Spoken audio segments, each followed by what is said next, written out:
Desde Canadá en español, llega la información que te conecta con tu comunidad. Esto es RCE Noticias, actualidad, análisis y los hechos más relevantes en un solo lugar.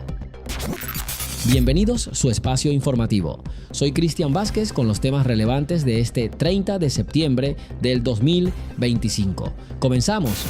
Canadá abre un debate clave sobre el futuro del programa de trabajadores extranjeros temporales.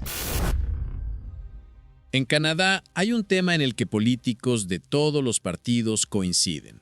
El programa de trabajadores extranjeros temporales necesita cambios urgentes. Este programa fue diseñado para permitir a las empresas contratar personal del extranjero cuando no hay canadienses disponibles. Pero en los últimos años ha crecido considerablemente, hasta convertirse en una pieza clave del mercado laboral. El líder conservador, Pierre Poilievre, asegura que el programa está desplazando a jóvenes canadienses de empleos, cerrándoles oportunidades y reemplazándolos con trabajadores de bajos salarios. Sin embargo, economistas advierten que esta afirmación no es tan clara. Aunque el desempleo juvenil sigue siendo alto, el tamaño del programa no es suficiente para explicar esos números.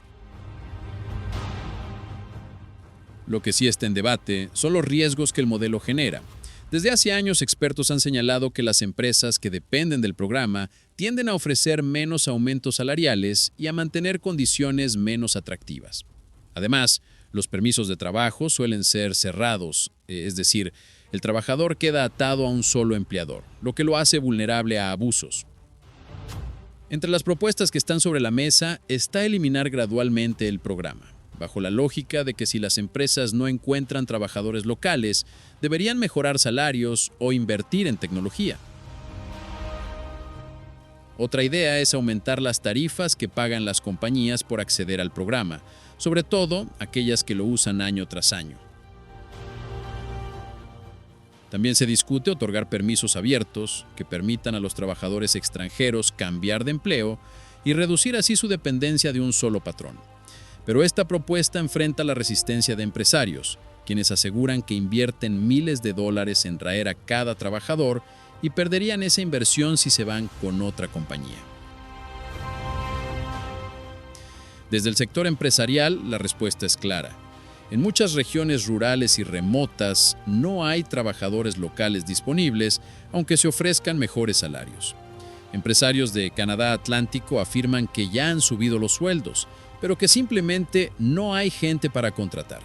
Defensores de los trabajadores denuncian además casos de empleadores que exigen la devolución de parte del salario en efectivo, aprovechándose del desequilibrio de poder y de que muchos trabajadores extranjeros sueñan con quedarse en Canadá.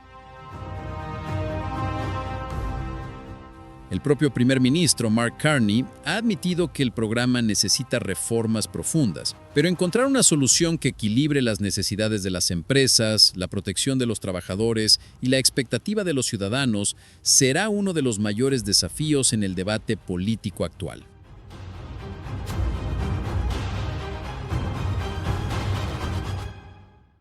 Y ahora la pregunta es para usted. ¿Cree que el programa de trabajadores extranjeros temporales debe reformarse, limitarse o incluso desaparecer? ¿O es por el contrario una pieza indispensable para la economía canadiense?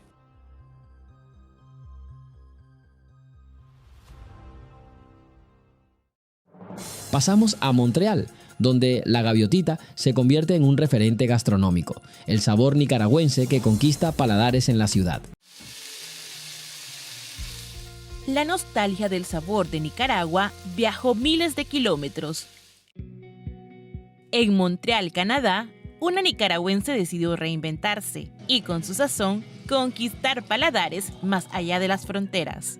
Su nombre es María Teresa Aguilar, aunque entre la diáspora la conocen como la gaviotita. Para serte sincera, cuando llegué a Canadá no sabía ni cocinar, aprendí en videollamadas con mi mamá. Pero todos como inmigrantes sabemos que sentimos la nostalgia del sabor de nuestra tierra. Aguilar trabajaba como abogada en Managua. En 2019 emigró a Canadá. Inició su emprendimiento con desayunos típicos nicaragüenses gallo pinto, queso frito, chorizo criollo y tortillas. Su meta era sencilla: obtener un ingreso extra los fines de semana. Empecé con las canastas de desayuno como regalos para cumpleaños, aniversarios, lo que sea, con el gallo pinto, el chorizo criollo con huevo, las tortillas, el queso frito, toda esa comida como de desayuno tipo vaquero que se nos antoja de repente. Y así fue el inicio. Yo quería buscar un ingreso extra, además de los trabajos que tenía durante la semana. Y para los fines de semana me parecía una muy buena opción ofrecer desayunos nicaragüenses. La respuesta del público no tardó, pero, curiosamente, no fueron los nicaragüenses quienes primero apoyaron su iniciativa. Y a pesar de que no encontré mucha acogida con los nicaragüenses, pues con otras nacionalidades fue como una bonita experiencia de mostrarles nuestro mundo a través de la cuchara. La comida de la gaviotita, además de saciar el apetito, a muchos nicas, como Saúl Camacho, los transporta a su amada tierra.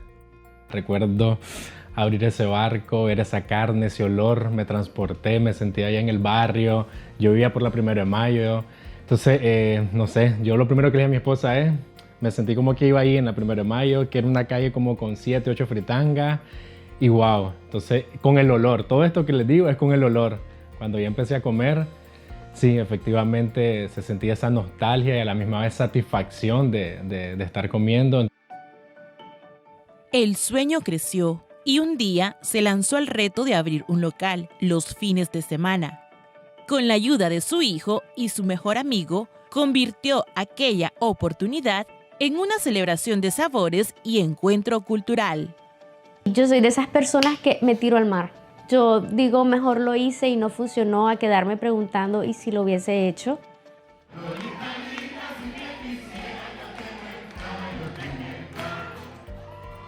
El sazón de la gaviotita también ha llegado a eventos artísticos.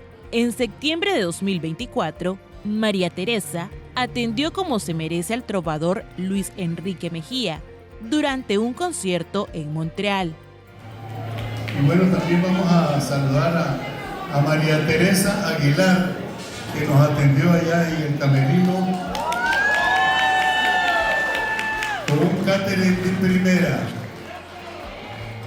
Con muchos sueños aún por cumplir, la gaviotita no solo representa un emprendimiento gastronómico, también se ha convertido en un punto de encuentro e identidad para los más de 3,000 nicaragüenses que viven en Montreal.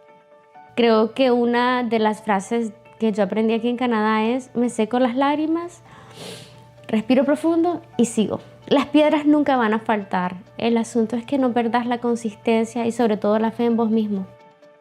Desde Canadá, María Teresa Aguilar ondea la bandera azul y blanco a través de cada plato que sirve. Su historia refleja la de miles de migrantes, la capacidad de reinventarse y transformar la nostalgia en fuerza para seguir adelante.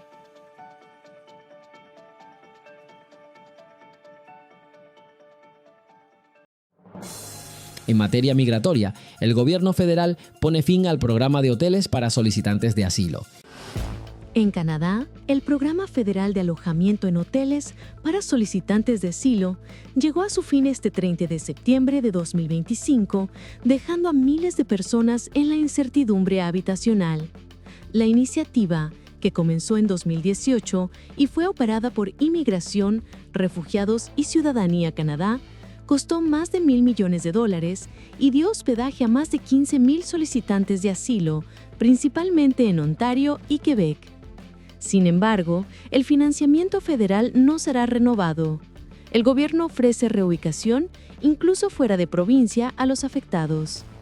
Solo en marzo de este año, había más de 1,400 solicitantes alojados en 7 hoteles, y en Ottawa, unas 136 personas enfrentan directamente el cierre.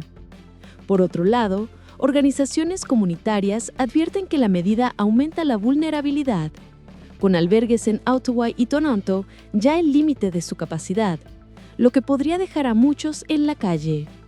La alcalde de Toronto, Olivia Chow, advirtió que, sin apoyo federal, los contribuyentes locales podrían asumir los costos. Entre los afectados, voces como la de John Mushama, de Kenia, agradecen el programa por darles tiempo para trabajar y buscar vivienda. No obstante, expertos señalan que aunque Canadá no está obligado legalmente a dar alojamiento, el aumento en la migración exige soluciones provinciales y a largo plazo. En el sector industrial, Canadá inyecta $500 millones a la industria del acero para enfrentar los aranceles de Estados Unidos.